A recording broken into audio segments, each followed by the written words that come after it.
Well, the Wolves have lost 8 straight at AT&T Center, 24 of their last 25 trips, but they do hold on to the 5th seed in the Western Conference, a half game ahead of the Pelicans, just 1 game behind the Thunder for number 4. The Spurs do sit inside that playoff picture, having won 2 in a row and in the 8th seed.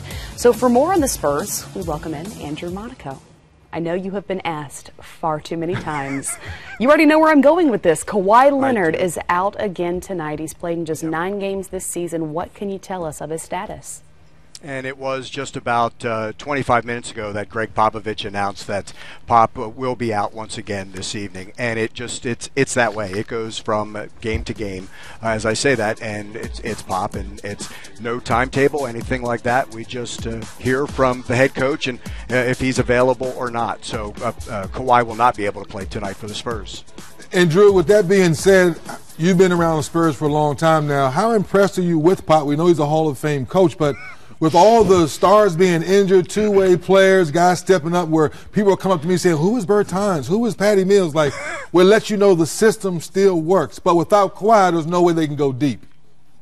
It's different because of the defense that Kawhi brings, obviously, and that anytime you lose that type of player, as we have talked time and again, he's the best two-way player in the league. But for the Spurs, it's next man up. And you talk about Davis Bertans in his second season. He's developing. Bryn Forbes in his second season.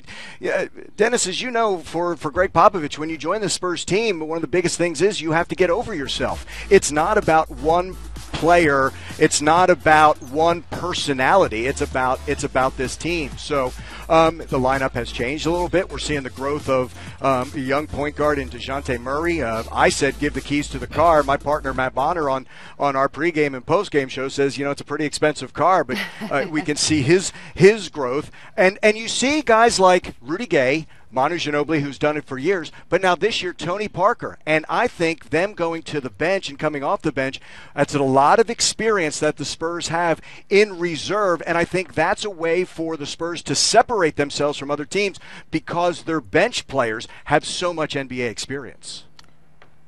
Hey, Andrew, Drew Gooden here. Hello. Yeah, how you been?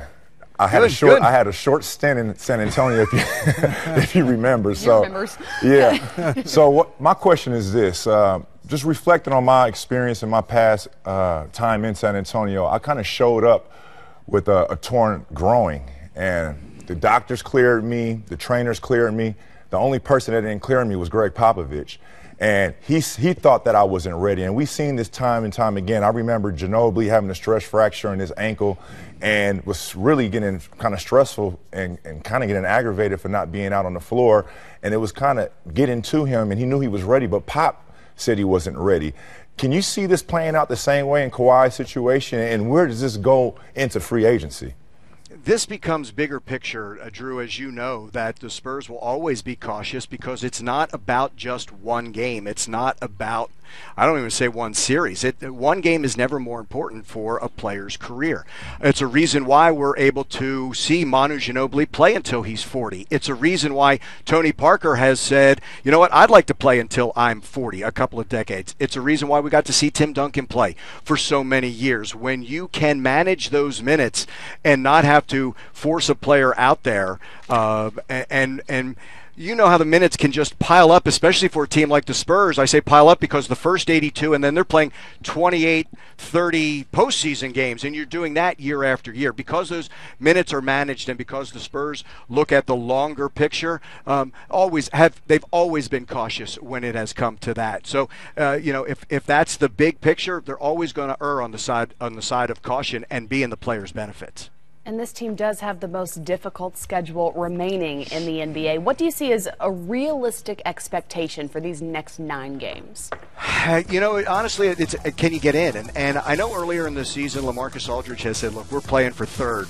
And I don't know if third's in the picture, but when a game or two is separating third and 10th at times in this Western Conference, this has been unbelievable. Look, only the top 2 really are set, and then 3 through 10 are doing a battle. But even you even have a young guy like DeJounte Murray showing his leadership by saying, "Look, we're going to make the playoffs." Dennis and Drew both know that it is, to use the cliche, the one at a time. The Spurs never look at this. They have 4 more games on this homestand. They're not looking at Monday and saying, wow, Golden State doesn't have KD and they don't have Steph and they're not going to have Clay. They're looking at Minnesota and the challenge that Minnesota is going to bring to this team. And then when Monday comes, they'll deal with that. And then when Wednesday comes in Washington, they'll deal with that. Same thing with Utah at the end. We as fans, we love projecting it and looking out. But for this Spurs team, they keep that focus. And that, I think, is the word that's the key for the Spurs and why they won these 2 games against the Magic and the Pelicans. That focus has been back for them. The defense has been better. That intensity on the defensive end has been better. And that's been a welcome change because they were struggling there a little bit around the All-Star break.